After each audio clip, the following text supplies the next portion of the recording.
Hello everyone. आज का newspaper discussion start करते हैं। ये प्रीलिम्स को आपके बूस्ट करेगा और आपको बताएगा कि किस तरह से न्यूज़पेपर पढ़ना चाहिए और फ्यूचर में मुझे छोड़कर आप अकेले न्यूज़पेपर पढ़ सकते हैं। दूसरी इम्पॉर्टेंट चीज़, हम एमसीक्यूज़ देखेंगे, वेरियस एमसीक्यूज़ जो बहुत ज़्यादा इम्पॉर्टेंट हैं, ज्योग्राफिकल इंडिकेशन से रिलेटेड और अदर जल जीवन मिशन से रिलेटेड वो स्कीम किस तरह वर्क करती है। तो हमने ये वेरियस न्यूज़पेपर, मैगज़ीन से आर्टिकल लिए हैं। फर्स्ट ऑफ ऑल मेरी गुज़ारिश है, विनती है आपसे, प्लीज़ वीडियो को लाइक कीजिए, कमेंट कीजिए ताकि ये फ्री इनिशिएटिव हर बच्चे-बच्चे तक पहुँच सके। देखो, पहला आर्टिकल रिलेटेड है लेबर की प्रोटेस्ट से ऊपर। देखो, रिसेंटली क्या है कि सेंटर की कुछ ट्रेड यूनियन है, उन्होंने कहा है कि हम प्रोटेस्ट करेंगे related to labour laws and various centralisation of schemes and jobs. क्या है?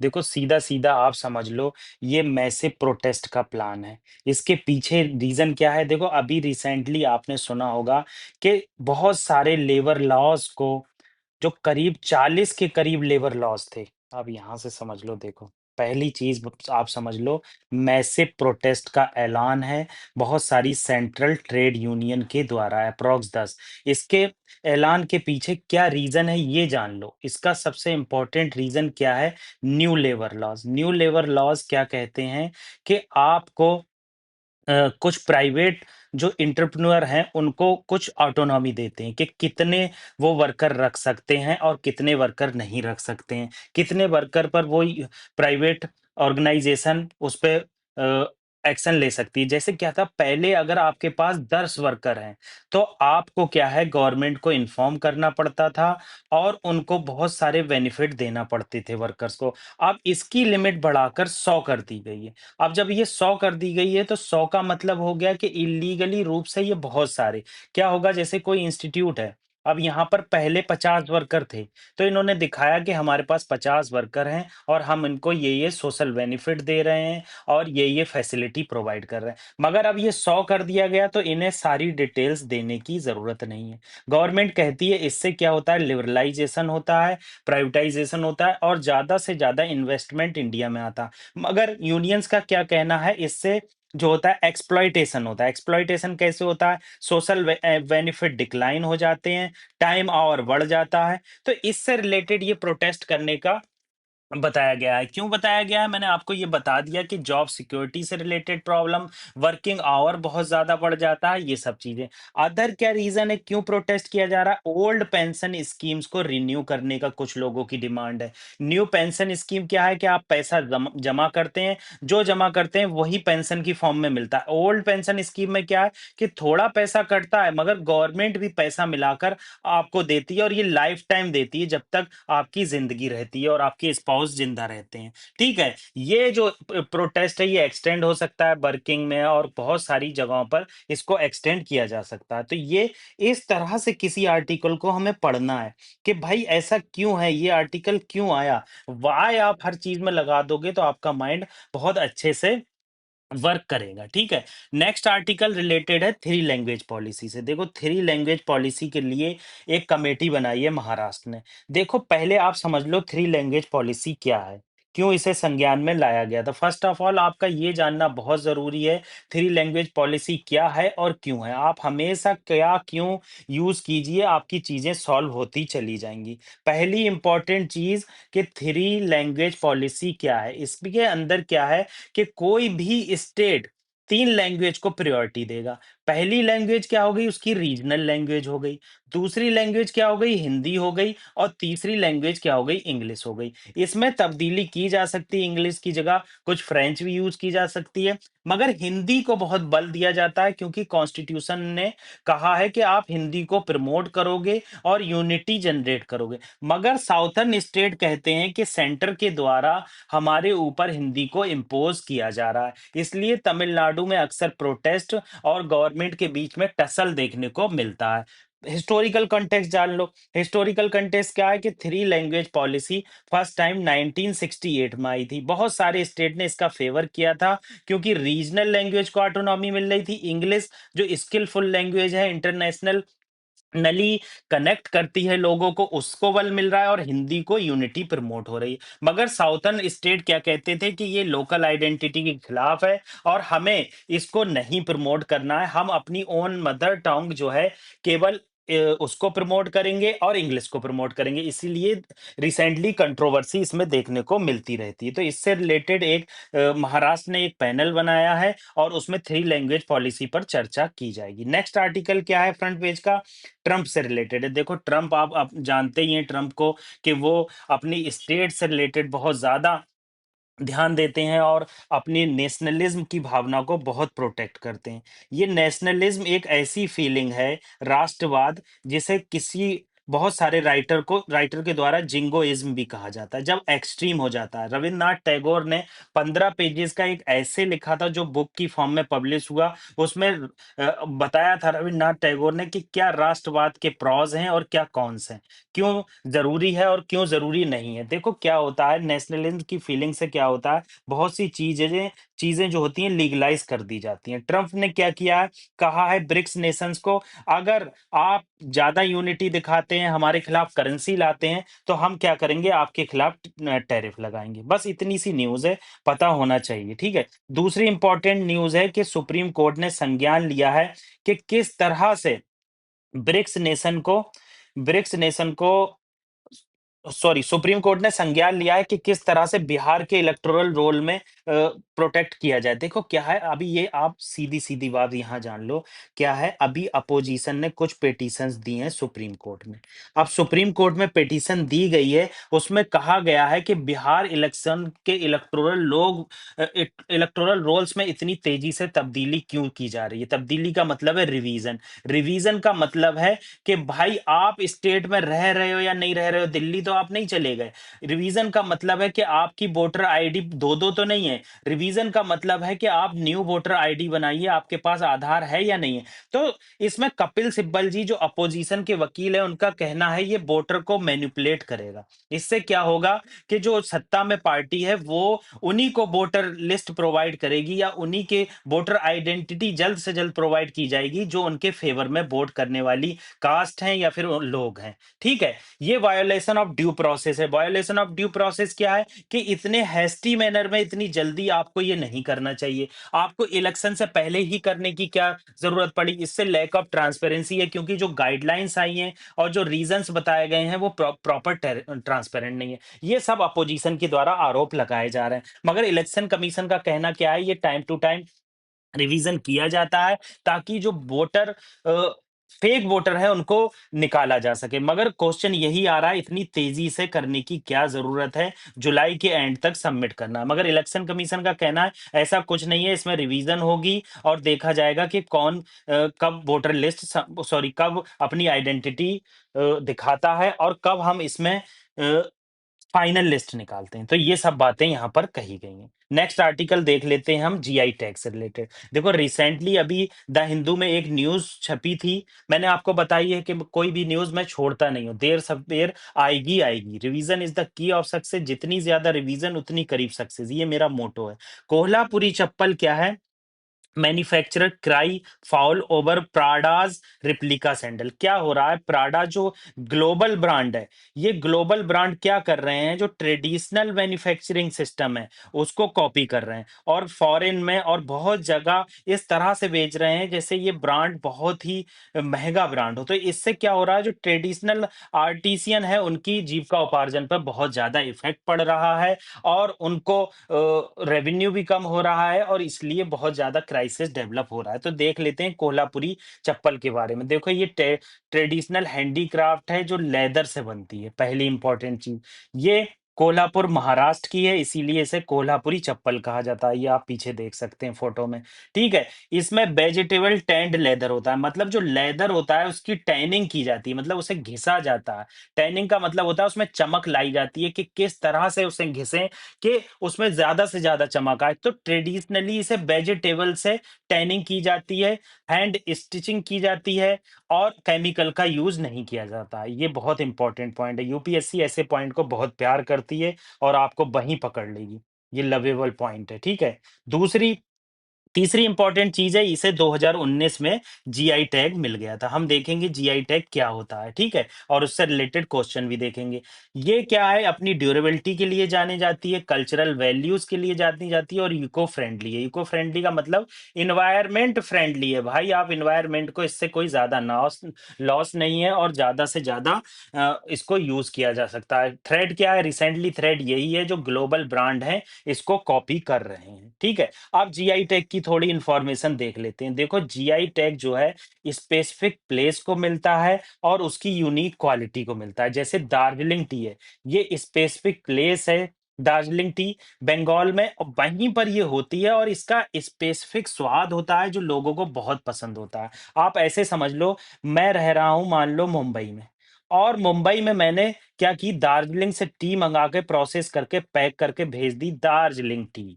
आप इसको खाइए और अच्छे बने रहिए, मगर मैन्युफैक्चरिंग कहाँ हुई है, प्रोसेस कहाँ हुई है, मुंबई।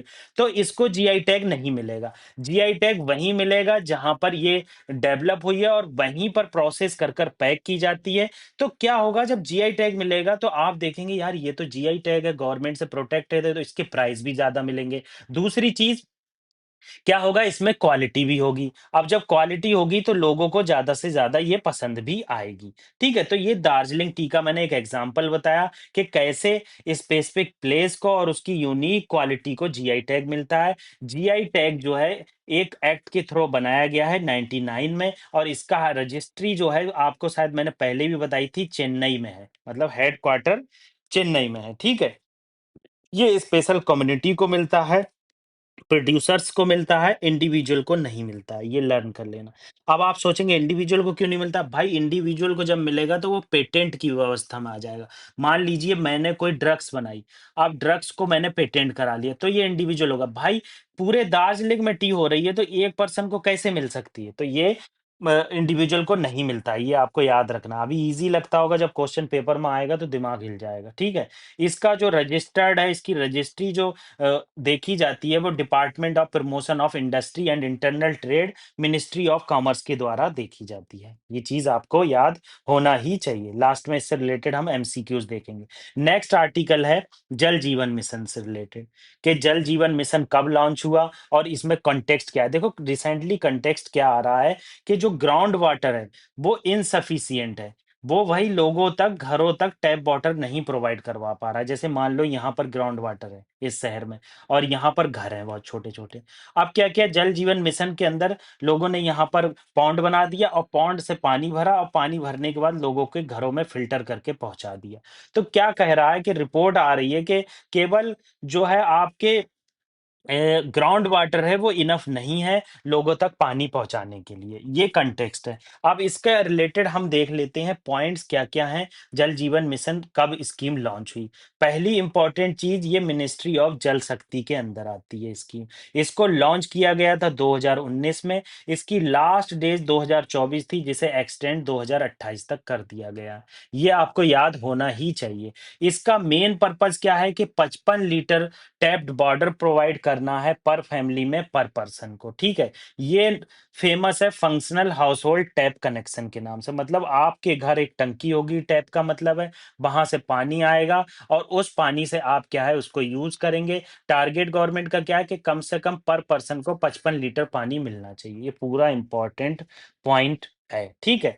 इससे क्या होगा, एक जन आंदोलन, इसका मेन पर्पस क्या है, जन आंदोलन क्रिएट करना। मान लो कोई विलेज है, वहां पर इंजन बहुत चल रहा है या पानी बहुत वेस्ट हो रहा है, नालियों में जा रहा है। अब क्या होगा, जब ये जल जीवन मिशन लॉन्च होगा तो लोगों को बताया जाएगा कि भाई ये पानी बहुत इंपॉर्टेंट है, आप इसे नालियों में मत बहाइए, क्योंकि इसे प्रोसेस होने में बहुत टाइम लगता है। आप सोच रहे हैं नाली में जाएगा और जल्दी से प्रोसेस हो जाएगा और फिर से हमारे नलों में आएगा, ऐसा कुछ नहीं है। जितनी जल्दी से आप बहाएंगे उसे, उतनी लेट प्रोसेस होगा, ठीक है? अगली बात क्या गई है, इसका main M functionally existing water supply को घरों तक पहुँचाना है, क्वालिटी इंश्योर करना है और टेस्टिंग में सस्टेनेबिलिटी देखना है, ठीक है? इसका मेन है वाटर को कंज़र्व करना है, ड्रिंकिंग वाटर घरों तक पहुँचाना है और ग्रे वाटर को ट्रीटमेंट करना है, ये इम्पोर्टेंट चीज़ है। मतलब इसमें केवल घर तक पहुँचाना इम्पोर्टेंट नहीं है पानी को, इसमें इम्पोर्टेंट है कि भाई ट्रीटमेंट भी किया जाएगा जन आंदोलन की सहायता से। जैसे इसमें पानी समितिज़ बनाई जाएँगी, जो पानी समिति क्या करेंगी, वाटर को मेंटेन करेंगी विलेजेज़ में, इम्प्लीमेंट करेंगी कि किस तरह से सेल्फ हेल्प ग्रुप के द्वारा हम हेल्प लें और विमेन को ज़्यादा से ज़्यादा इंक्लूड करें ताकि इसमें लोगों तक अच्छा वाटर हो सके, वाटर को कंज़र्व कर सकें और लोगों को अच्छा पानी प्रोवाइड कर सकें। सबसे इम्पोर्टेंट चीज़ लास्ट में आती है जो यूपीएससी की फेवरेट है, ये सेंट्रल सेक्टर स्कीम है या सेंट्रल स्पॉन्सर्ड स्कीम है। देखो सेंट्रल सेक्टर स्कीम में क्या होता है, सेंट्रल सेक्टर स्कीम में 100% फंडिंग होती है किसी स्कीम की, वो सेंट्रल गवर्नमेंट के द्वारा दी जाती है। जबकि सेंट्रल स्पॉन्सर्ड स्कीम में स्टेट्स क्या है वो फंड आधा देते हैं या 40% देते हैं, जबकि पहाड़ के स्टेट 10% देते हैं और सेंट्रल गवर्नमेंट 90% देती है और यूनियन टेरिटरी तो आती ही सेंट्रल गवर्नमेंट के अंडर में है, तो ये तो आपको 100% पैसा देंगी। ठीक है, नेक्स्ट आर्टिकल मैपिंग से रिलेटेड है। रिसेंटली क्या कहा था कि यूएस प्रेसिडेंट ने खमेनेई जो ईरान के लीडर हैं, उनको मैंने बहुत बुरी डेथ से बचा लिया। तो ईरान की लोकेशन आप देख लो, देखो पहली बात ईरान का बॉर्डर नॉर्थ में किस-किस से मिलता है? देखो नॉर्थ में अज़रबैजान से मिलता है और अर्मेनिया से मिलता है। यहाँ अर्मेनिया दिखाया नहीं है, ये अर्मेनिया भी है, मगर यहाँ पर अज़रबैजान का पार्ट भी है। टर्की से मिलता है नॉर्थ वेस्ट में और इराक से मिलता है वेस्ट में और साउथ वेस्ट में जो है कुवैत से तो नहीं मिलता है मगर वाटर बॉडी के थ्रू कुवैत से मिलता है। पर्शियन गल्फ से मिलता है, स्ट्रेट ऑफ हर्मुज से मिलता है, गल्फ ऑफ ओमान से मिलता है और ये जो आगे टिप है, ये ओमान का ही एक आइलैंड है, आपको याद रखना। ईस्ट में पाकिस्तान से मिलता है, अफ़गानिस्तान से मिलता है, नॉर्थ में नॉर्थ ईस्ट में तुर्कमेनिस्तान से मिलता है। इसके सबसे ज़्यादा माउंटेन फेमस अल्बरूज माउंटेन और ज़ैग्रोस माउंटेन है। मैंने पहले भी बताया है कि मैं रिवीजन करवाता रहूँगा ता आपको बोरिंग लगेगा, अरे सर बार-बार ईरान को दिखा रहे हैं, बोरिंग लग सकता है, मगर आप ज़्यादा से ज़्यादा रिवीजन करेंगे, आपके दिमाग पे ज़ोर पड़ेगा, आपको गुस्सा आएगा कि सर मत करवाइए बार-बार, नहीं मगर बार-बार करवाने से रिवीजन होगी और revision is the key of success. जितनी ज़्यादा रिवीजन, उतनी करीब सक्सेस। दस्ते लूत और दस्ते कबीर डेज़र्ट को याद रखना, ठीक है? अब हम क्वेश्चन देख लेते हैं, जो मैंने प्रॉमिस किया था शुरू में आपसे क्या उससे रिलेटेड। देखो पहला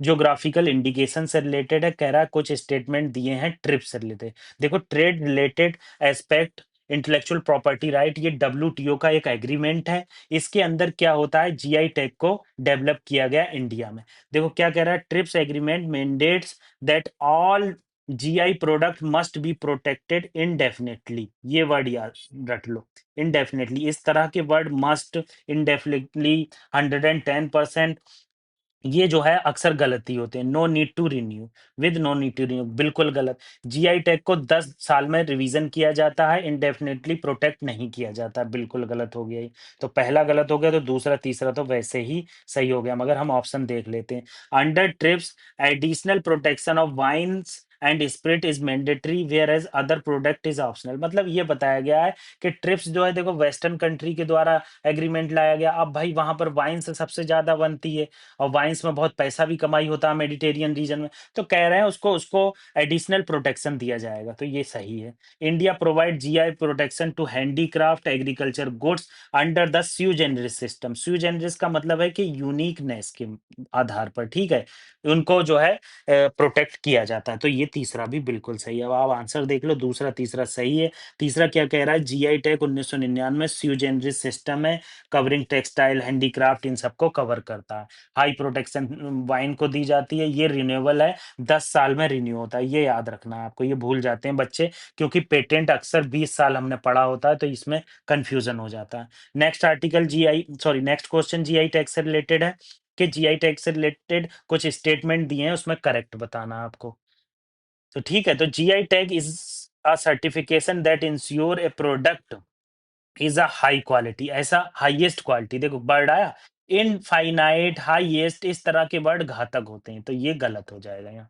ये हाईएस्ट क्वालिटी की कोई बात नहीं कही है। आप पर्टिकुलर एरिया में दार्जिलिंग टी हो रही है, उसका टेस्ट किसी को पसंद आ रहा है, किसी को नहीं आ रहा, तो हाईएस्ट क्वालिटी कैसे हो गया? तो दार्जिलिंग टी को आपने दे दिया, चप्पल को दे दिया कोल्हापुरी, अब हाईएस्ट क्वालिटी की चप्पल थोड़ी ना हो सकती है हर चप्पल कोल्हापुरी, तो ये गलत हो गया यहाँ से, ठीक है? दूसरा, to be eligible for GI tag, product must have specific geographical origin, बिल्कुल सही है। और यूनिक क्वालिटी होना चाहिए, must be due to origin, है ये बिल्कुल मैंने बताया ही किस तरह से यूनिक क्वालिटी होती है कोल्हापुरी चप्पल की। जादेरी नमाकट्टी, ये तमिलनाडु नाम है, इसमें तमिलियन लैंग्वेज है, कुछ गलती हो सकती है, उसके लिए मैं माफ़ी चाहता हूँ। Jaderi Namakatti from Tamil Nadu recently receive GI tag, बिल्कुल सही। ये रिसेंटली रिसीव हुआ, अब आप इसके आंसर पढ़ लो। पहले जादेरी नमक्कट्टी तमिलनाडु है, जिसे रिसेंटली जीआई टैग मिला है, और जीआई टैग जो है प्रोडक्ट के ओरिजिन पे मिलता है, यूनिक एट्रीब्यूट पे मिलता है, हाईएस्ट क्वालिटी का कोई कॉन्सेप्ट नहीं। नेक्स्ट आर्टिकल रिलेटेड है जल जीवन मिशन से। ये हमने अभी पढ़ा, आपको इसमें कन्फ्यूजन नहीं होना चाहिए, एडवांस एमसीक्यूज रखा है ताकि आपको घबराहट ना हो एग्जाम में जब एमसीक्यूज आए। तो the mission aim to provide 55 liter of safe and adequate drinking water per person per day to every rural household through the tap connection, बिल्कुल सही है, इसमें कोई भी गलती नहीं है। तीसरा क्या, दूसरा क्या, mission follow a top down, top to down approach. Top to down approach का मतलब क्या है कि सेंट्रल गवर्नमेंट कोई स्कीम शुरू करेगी और उस स्कीम की रूल्स बनाएगी, उस स्कीम के रूल्स जो है टॉप से इम्प्लीमेंट होना स्टार्ट होंगे और डाउन विलेजेस तक जाएंगे, ठीक है? ये बताई गई है with the implementation done entirely by the central government, बिल्कुल गलत। पहली बात तो ये सेंट्रल स्पॉन्सर्ड है, तो एंटायरली जो है सेंट्रल गवर्नमेंट द्वारा इम्प्लीमेंट नहीं होती। दूसरी चीज, टॉप टू डाउन अप्रोच इसमें यूज नहीं की गई है, बल्कि डाउन टू टॉप अप्रोच की गई है, मतलब विलेजेस में समितिज बनाई जाएंगी, उनको वो इम्प्लीमेंट करेंगी, वो रिपोर्ट करेंगी, तो ऊपर तक न्यूज पहुंचेगी। तो ये दूसरा गलत हो गया है, ठीक है? Village water and sanitation committees play key role planning implementation and monitoring grassroot level, बिल्कुल सही। ये तो हमने अभी पढ़ा ही है कि विलेज वाटर समितिज बनाई जाएंगी, कमेटीज बनाई जाएंगी, ठीक है? तो पहला और तीसरा इसमें सही होना चाहिए, ठीक है? तो पहला करेक्ट है, 55 लीटर की बात की गई। दूसरा इनकरेक्ट है, बॉटम टू अप अप्रोच है, डिसेंट्रलाइज है, और स्टेट लेवल और लोकल कम्युनिटी का लीडिंग इम्प्लीमेंटेशन रोल है। तीसरा, विलेज वाटर सैनिटेशन कमेटीज बनाई जाएंगी। तो ये हमने डिस्कशन किया, इसमें आपको कोई चीज़ बुरी लगी हो तो कमेंट बॉक्स में हमें बता सकते हैं। अगर अच्छी लगी हो तो एक कमेंट ज़रूर कीजिए, कमेंट से क्या होता है, वीडियो का स्प्रीड बढ़ता है, लोगों तक पहुँचती है और ज़्यादा से ज़्यादा व्यूज़ बढ़ते हैं। जब हमारे पास व्यूज़ ही नहीं आएँगे तो रिसोर्सेज़ नहीं आएँगे तो वीडियो कैसे बना पाएँगे? Thank you very much.